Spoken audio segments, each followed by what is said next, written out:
That's the thing too. That's the invitation is always curiosity, but how many people truly go there? And like, if you're in the mindset of ego and, I came to me today, and I think it sort of applies in some way here. Conformity mutes curiosity, right? So if you're conforming to this view of a man that's supposed to be X, Y, and Z, and shouldn't be losing to 14-year-olds and getting choked by 14-year-olds or girls, or whatever the it is, it's conforming. So it's going to mute your curiosity. You're not going to go there. So you're going to go to the ego place and bump up against ego and not maybe have a healthy way to kind of interact with that. Welcome to Career Coaching Secrets, the podcast where we talk with successful career coaches on how they built their success and the hard lessons they learned along the way. My name is Davis Nguyen, and I'm the founder of Purple Circle, where we help career coaches scale their business to $100,000 years, $100,000 months, and even $100,000 weeks. Before Purple Circle, I've grown several 7- and 8-figure career coaching businesses myself, and have been a consultant at 2 career coaching businesses that are doing over $100 million each. Whether you're an established coach or building your practice for the first time, you'll discover the secrets to elevating your coaching business. Welcome to Career Coaching Secrets Podcast. I'm Kevin, and today we are joined by Brian Kelly. He's been a coach for 12 to 13 years, which is insane. And also, he is the founder of Human Factor Consulting. Welcome to the podcast, Brian. Good to be with you, Kevin. Thanks for having me. Yeah, one of the things I was so curious about a lot of the guests that we invite on here is the origin story, the lore. And so let's start at the very beginning. What was the very moment that you realized that you wanted to become not only a coach, but actually start a business out of it? I'm very curious about that. Yeah. So I don't know if there was a single moment. I've always sort of been like a coach on the field with sports and teams and that kind of thing. But one of my mentors in corporate was like, you should think about going to Georgetown. We were part of a mentoring program where he was my mentor. Started talking about stuff, and he had been to Georgetown's leadership coaching program. And it's like, and you really should think about this in terms of where you want to take your career. So there's a lot of energy that, and I just invite you to consider that. And he wasn't the first person to say that to me. Someone had done that sort of the same thing a few years earlier, but I wasn't ready to hear it. So that was the energy to get me to apply to Georgetown and get into this work. Turn it into a business. As soon as I decided to pursue the training at Georgetown, I knew I wanted to make this a business. And a business from the standpoint of how do I help people develop as individuals, as leaders, and help grow the impact that each person brings, from the standpoint of creating better together. Yeah. And pre-podcast, you're telling me about how you kind of rebranded and stuff. Can you tell me about your previous coaching business and what you have now, I guess, and that transition? Yeah. So it was just my name, Brian Kelly, Leadership Coaching. I was wondering what name I should put towards it. And my brother, who does branding, just says, well, just do what it is, your name and leadership coaching, because that's all. You tell them what, just use that simple thing. And it was really long for the website, really long for when I had to write up fill out forms and do that. But that's what I did. I didn't really like it, but I used it. In essence, it was a leadership and professional development coaching practice, serving generally mid-career professionals and those typically not in my demographic, because the energy behind what I wanted to impact was greater belonging, equity, inclusion, yielding diversity. I've always been taught, from the time the topic of diversity came up as a big deal in corporate, like 20 years ago, that diversity was like the starting point. I believe we have it backwards, right? You have to start with belonging, inclusion, equity to create true diversity of thought, representation, and that is what creates the impact. So that was my coaching business, working with people, volunteered in a couple of diverse communities. So Send, I don't know if you're familiar with the Send, Kevin. They're a national Pan-Asian nonprofit focused on professional and leadership development. I believe there's a chapter in the Bay Area. I was on the board for the Greater Washington, D.C. And helped create the corporate executive leadership program that got launched in 2016. I was part of the team that launched that. So I was on the board, and I wanted to immerse myself in a community of people that I wanted to serve so I could learn firsthand, what are the real issues going on? What are the perspectives that people in this community might have that I might not be aware of or just might not see? And so I also was on the board for Alpha, which is sort of the Latino version of Ascend, a nonprofit focused on professional and career development and networking, relationship building. So similarly, immersed myself in the culture. And I remember vividly going to Las Vegas for the national convention the year after I I joined Alpha. This is 2011. And got the sort of reverse of not being the majority, right? Being the minority of everybody speaking Spanish around me, right? And it's like, oh my God. And like, it was just a micro of what people experience that may not have English as their first language or may not be from this country, coming to this country. And so it was a wake up call in a good way, but I got a small glimpse as to what people deal with every day. And I was like, you know what? I think a lot of people that maybe look like me, or just people that may not have self-awareness or other awareness to the degree that would be helpful to create the kind of diversity that we say we seek in business. I want to be part of creating that. And as maybe a white male voice that can help. Yeah, you got a glimpse of the third culture thing that all of us kind of talk about. So very small glimpse, like a weekend, right? But I got enough of a glimpse to say, my God. Yeah. Like, I felt that, oh, they're not including me. They're talking like, wait a minute, dude, that's the primary language. You got to adjust, dude. So yeah, there was a lot of that stuff, but really, it was great, but it was difficult. Yeah. Can imagine. Now, for your rebrand, it's really interesting because we're talking about this a bit about off podcasts, but you changed the words. It seems like you're very intentional when you said human factor consulting. You could have used the word coaching. Through your perspective, what do you feel like the difference between the two is? What, coaching, or why did I choose that? So I chose human factors consulting because I felt that brand would resonate. I think, first of all, I think there's too many people calling themselves coaches right now, and it just gets, the more market's watered down. So that was part of the motivation. The other thing was I wanted to get into other service offerings regarding consulting. And I felt if I was a coaching business, that might disqualify me in some potential clients' eyes in terms of getting consultant type work. And so there's that element of the logistics around business. And a lot of the work I was doing was actually consulting work. It's just like, because that's what was coming up there in terms of what do you mean when you say human factors, Brian? How many human factors are there? And questions like that. And I'm like, well, human factors are just literally what those human elements that we all have, like fear, and deal with fear, vulnerability, emotions, right? Control. And the consulting aspect of that, sometimes the need is for a team environment, right? So you can do team coaching, but it's really about education. And that felt more consultative than coaching to me. And so just wanted to expand sort of the reach, and felt consulting gave me that opportunity better than labeling as coaching. And as I said, one of the main motivators was just not being branded as a coach, because everybody's got their shingle up as a coach now. And I just felt like it was watered down, even though I'd been trained and certified several different times. It felt like, well, like, why brand myself like that? Let me just show up and deliver the coaching under the umbrella of human factors. Yeah. And let's kind of talk about your business for a second. One of the things I'm always so curious about is marketing. And so how do people typically find how to work with you, and who is like your target avatar, I guess, or your ideal clients? My target avatar is mid-career professionals. And typically right now, the ones that are coming to me are career transition, people in career transition, right? With a lot of the layoffs in the DC area and just everywhere with major companies. And so that's sort of the target audience. What I hope to do is have a couple of different channels where I can serve the mid-career. I've served executives as well in terms of their transition from wherever they are in the executive suite to either what they're going to do to kind of transition into retirement, or to something that is more meaningful and heart-led. So they may have been excellent at their career. They're a high-level executive at a big four consulting company, but that's not where their heart is now. They want to do something in a different way to serve that is more heart-centered. And so I help them with that. And that gets back to, well, what does that look like? And gets to the self-discovery process and reconnecting with self, and why does it matter to you? What is the why behind it?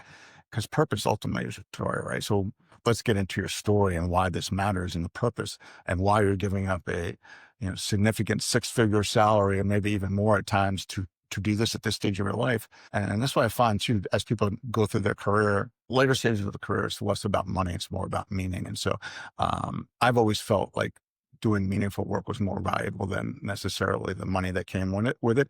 And so I tend to attract people that are looking for that want to connect to meaningful work that, yes, pays the bills and meets their financial needs, but there's this extra level of energy ramp up when you're actually doing meaningful work, and you're kind of can't wait to go to work on Monday kind of energy. Whereas part of the motivation for me getting into coaching initially was I wanted to retire the work mask. Every day before I went in, I'd put this invisible work mask on and just navigate whatever the situation was. And I felt and saw so many people doing the same. I'm like, man, this is ridiculous. Why are we doing this? What if we could retire the work mask, or any kind of mask that doesn't allow you to be who you fully are, so that you can bring forth that contribution and get that greater performance, healthier relationships, and greater fulfillment, which is sort of the mission of human factors consulting. And with the marketing stuff, like, because it's so deep, the things that you're talking about are so deep. And so how do you kind of like get people to work with you, I guess, like on the more tactical level? Speaking gigs, being immersed in communities like Alpha and Ascend, it's getting in front of people. It's conversations, right?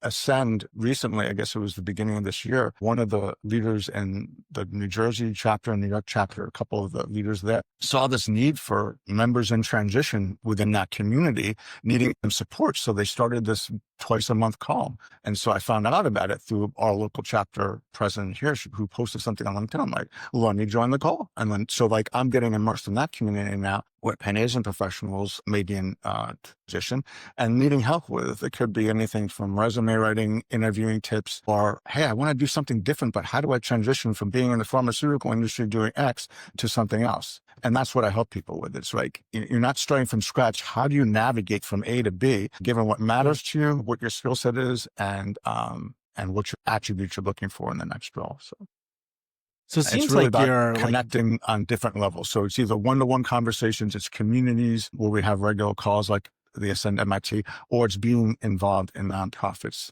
or organizations like that, where the communities I want to serve allow me to kind of learn more about what matters to them. Yeah. I'm also curious too. One of the things I just love about this podcast is that I get to just yap with so many different coaches here. And I'm kind of curious about like your different coaching modalities and models that you have. Some coaches, they have one-on-one coaching, some have group coaching. What do your different coaching containers look like, I guess, for your business right now?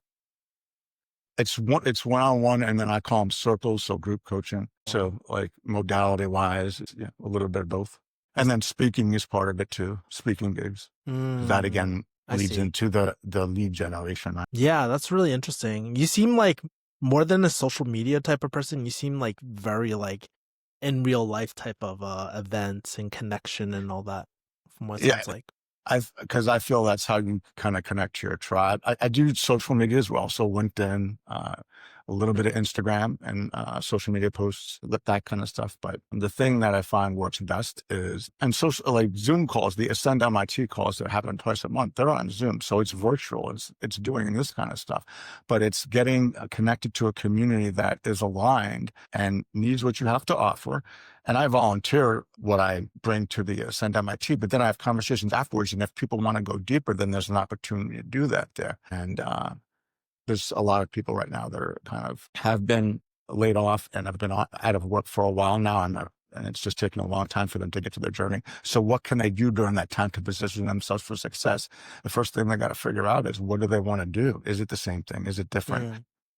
Get an inventory of what you have to bring and what you want, and kind of be clear on, get to clarity. And so that's really what I start offering, is getting to clarity. What does clarity look like for you in terms of the next step?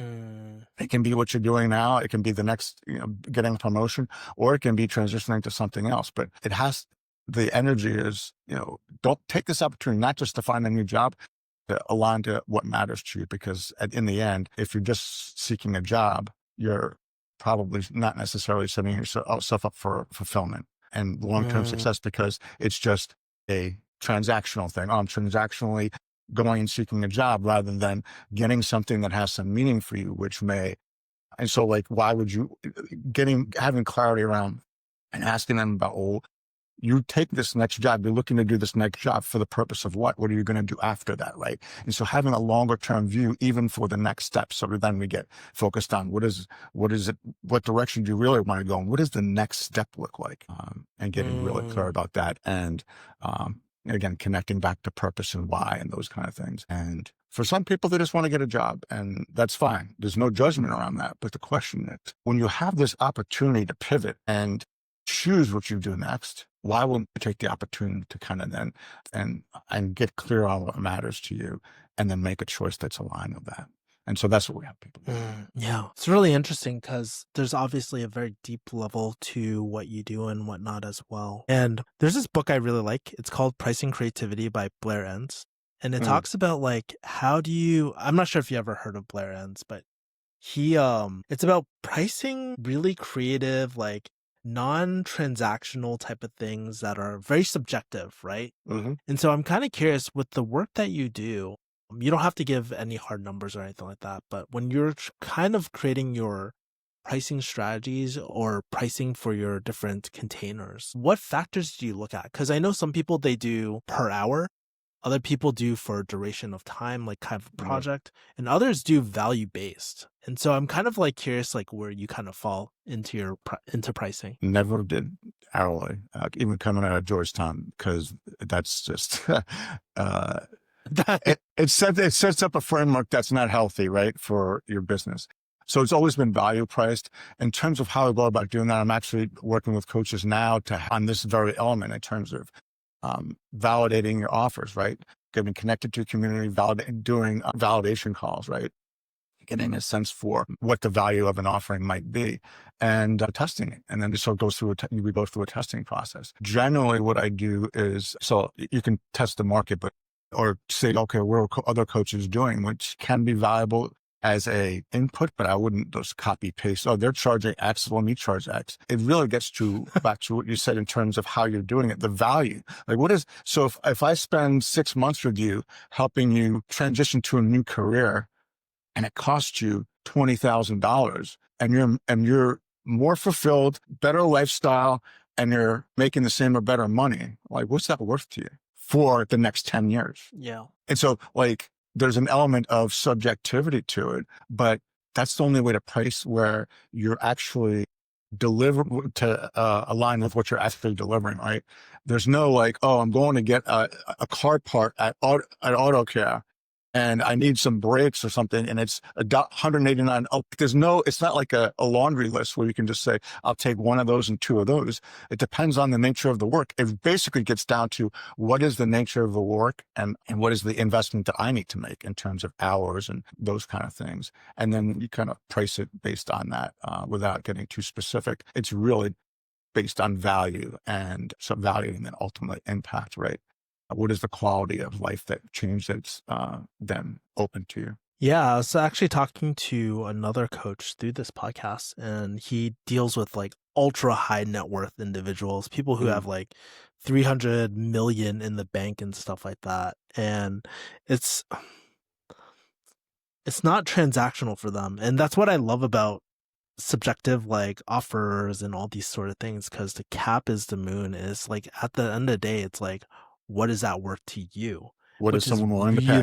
Yep. Yeah, because like, sure, if your family's falling apart and all your relationships are falling apart and stuff like that, like that, how do you put a price on that? And I've always that's why I love pricing, because it's just such an interesting field and stuff. But yeah.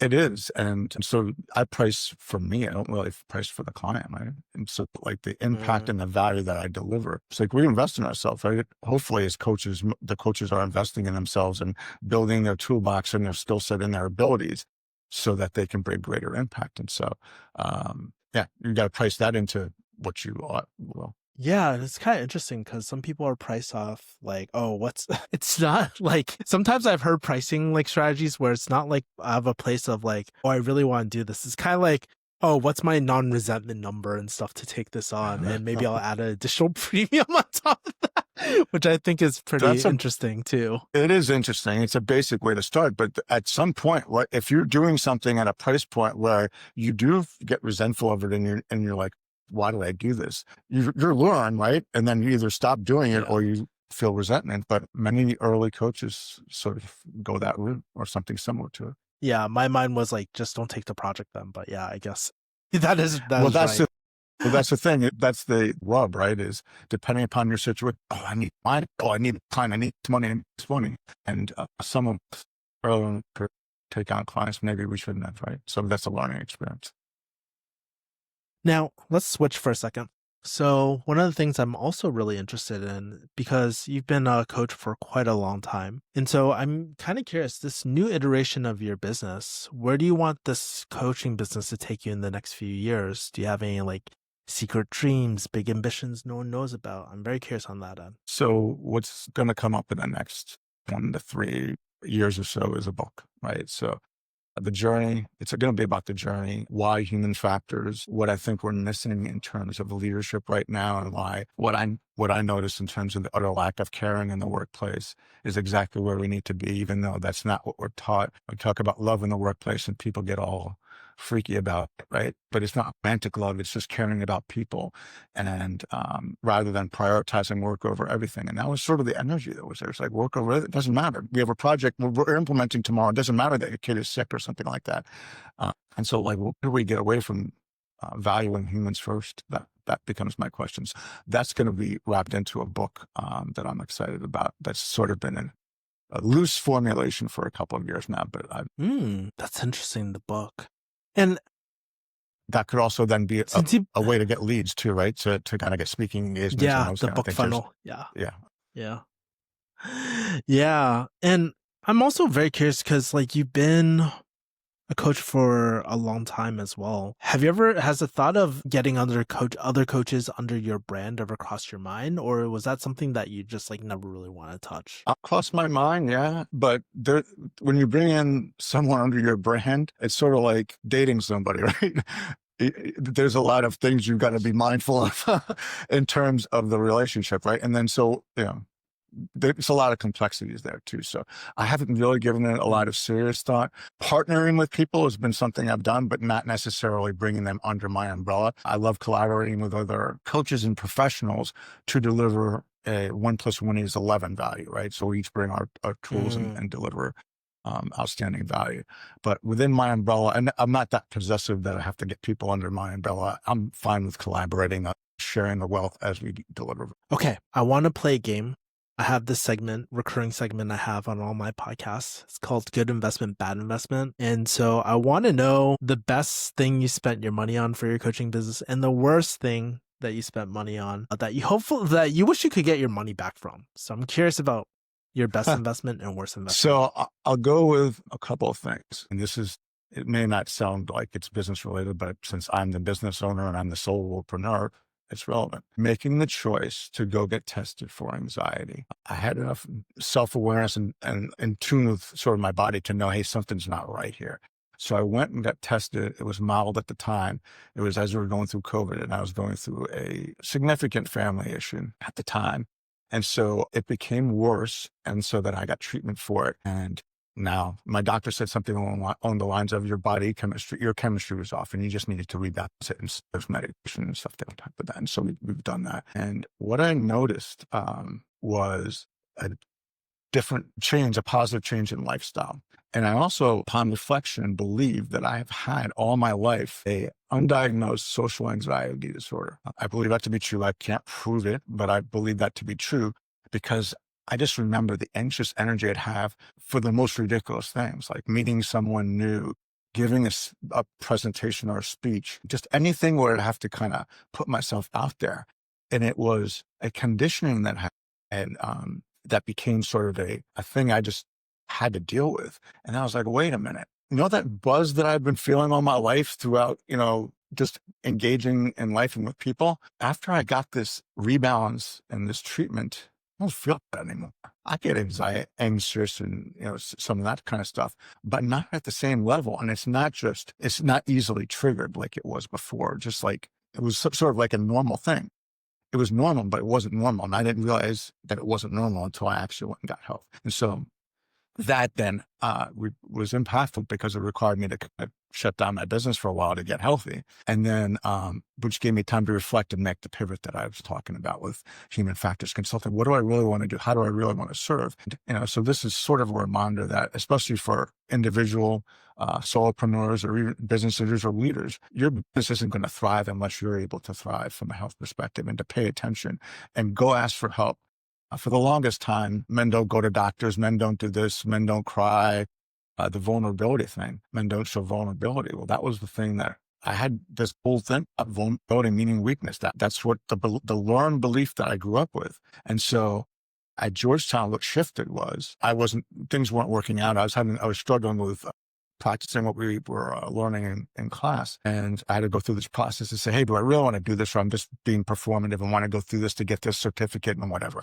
And it wasn't that. I wanted to do this. And so going through my process, deep dive, tears, introspection, what happened was I came up with a reframe that mattered to me. And vulnerability means weakness was my learned belief, my chosen belief that I believe in, and that I've built my businesses off of subsequently, is vulnerability is human. It's how we connect with one another. And it's one of our greatest untapped human strengths. The challenge is we've been conditioned to believe otherwise. And so this concept of unlearning is a big part of what I do too. Is our parents, our influencers, our family, grandparents, our teachers, our coaches, they all do the best they can, right? So there's no judgment there. But some of that stuff, we sort of know better now. And so like Maya Angelou, when we know better, gotta do better. Many of us aren't there yet, and we still are wrapped around things that are learned beliefs, but maybe we don't really believe that. And so what if we could shift that, right? What if we could shift our relationship with vulnerability or fear or control or judgment or whatever it is that's getting in your way to something that's healthier? What does that look like? It's different for everybody. It's just healthier, right? Is it serving you or not serving you? Is it allowing you to build healthy relationships, or is it not allowing you to build healthy relationships? Is it allowing you to live a fulfilled life, or is it not? And there's no judgment about what it is. It's just okay, is this important enough for you to invest in and commit to? And that becomes the question, right? Are you interested in being healthier and going to the gym, or are you committed to doing it, right? That kind of thing. And so same thing, people that are interested in relationships with, whether it's fear, control, vulnerability, what have you, it doesn't work. You have to be committed to it, because it's got to matter enough for you to be enough of a pain point that you will invest the time, go through the discomfort. Discomfort equals growth, right? Outside the comfort zone is where we grow. And so you've got to be ready for that, or willing to go through that. And not everybody's there yet. And so that's fine. So I'm looking for the people that are ready to kind of go through that, ready to invest and commit to themselves. And an investment equals commitment, right? And it's not just money, it's time. I know it's going to be uncomfortable at times, but I'm going to not power through it, but I'm going to embrace that and say, okay, this is fine. I'm learning. How am I growing? What do I need to get to? What do I need to continue to build to get through the discomfort to what the other side looks like? And the others always, but a lot of us never get there because we stop at the discomfort. And let's not stop at the discomfort, but get curious about it. Yeah. You know, it's really interesting. I think about different modalities, like what you were saying before, and vulnerability and discomfort and stuff, and the growth. And you mentioned something about health. And I'm not sure if you know, I'm a huge jiu-jitsu head. I love UFC. I love MMA. And it's interesting because I see the growth of new white belts, especially the like super jack dudes. Like they're like power lifters or something like that, or bodybuilders and stuff. And they come in with the ego. But then how it has to, like, through the process of jiu-jitsu and getting choked and being humbled really badly, you see that kind of dissolve, and you see the vulnerability, and then you see these, like, that's why I think the belt system's so interesting, because I see the people, the despair, and then once you kind of dissolve the ego, kind of like an ayahuasca type of trip, like, you start seeing this crazy exponential growth, because you're able to be vulnerable, and you're able to be like, I'm actually not very good at this and stuff, and you start being a lot more self-aware versus like the Dunning-Kruger effect, where you're like, oh yeah, I'm really really good, but you're like a 2-stripe white belt or something like that, and you just started jiu-jitsu last week, you know. It's just Love really that. interesting. It's And it's a great example, and that's the thing too. More people need to embrace being humbled, right? I'm grateful for the things that have humbled me because they've allowed me to kind of grow into the person I am now and the person I'm becoming. But that becomes a fear factor for people, right? Oh, I got choked out by someone that I thought I was stronger than, or whatever the mindset is, that I should be able to X, Y, and Z. Good. Yes. Yeah. well, especially for men too, like us men, I feel like like men need those modalities to remind themselves like to be humble. And we get choked out by a 14-year-old protege jujitsu child, or you get tapped out by a girl or something, right? It's just really humbling at that And that can happen in any form of life. First time I did jujitsu, I got choked out by a 14-year-old, dude. It was so bad. Why is it bad? It's a learning experience, right? But the mindset is, oh, I shouldn't have gotten choked out because of the age, or if it was a woman, right? That's mindset, right? That's belief. No, that's awesome. But it's a great example though, because that same example, you can use it in jiu-jitsu, but it's the same kind of thing in different forms where public speaking can be one, having a woman or a manager that's non-white, like all these kind of things. It's a similar thing. And the grip on us is our ego.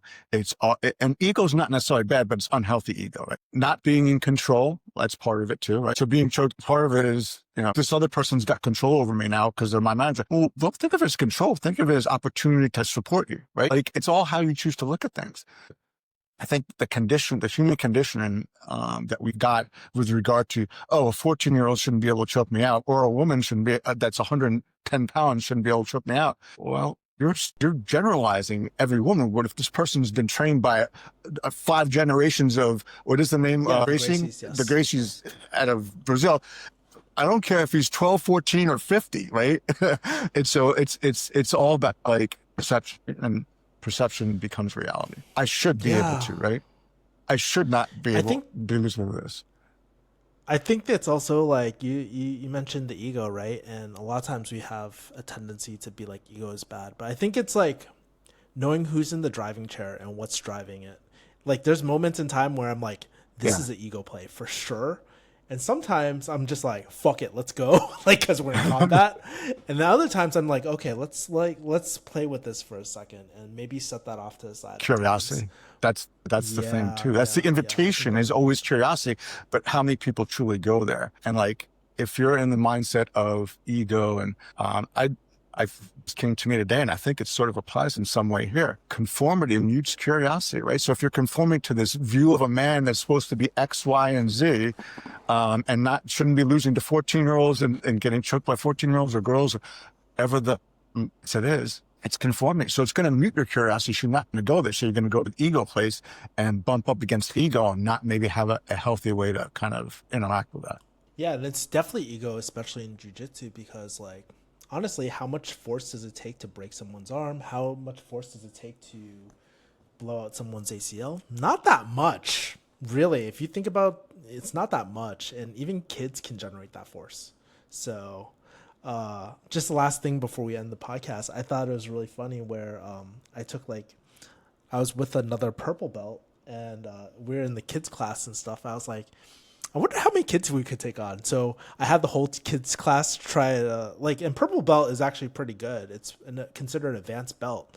But within 30 seconds, all these kids piled on him and he got choked out, which was hilarious. But it was very humbling too. Yeah. Well, Brian, how do people find you? How do people connect with you? LinkedIn is a great place to find me. Brian Kelly, Human Factors Consulting. HumanFactorsConsulting.net, my website, is a great way to connect. Sick. Cool. It was so great just chopping up with you and just getting to know you and hear about all your experiences with the business. We got into some deep stuff. We got into funny stuff like kids choking grown men like me out. Keeping it fun. I loved it. And then we also talked about pricing models, which I thought was really, really interesting as well. Thank you so much for just sharing your experience here, Brian. Hopefully we'll have you again soon. Appreciate it, Kevin. That's it for this episode of Career Coaching Secrets. If you enjoyed this conversation, you can subscribe on YouTube, Spotify, Apple Podcasts, or wherever you're listening to this episode to catch future episodes. This podcast was brought to you by Purple Circle, where we help career coaches scale their business to $100,000 years, $100,000 months, or even $100,000 weeks, all without burning out and making sure that you're making the impact and having the life that you want. To learn more about our community and how we can help you, visit joinpurplecircle.com.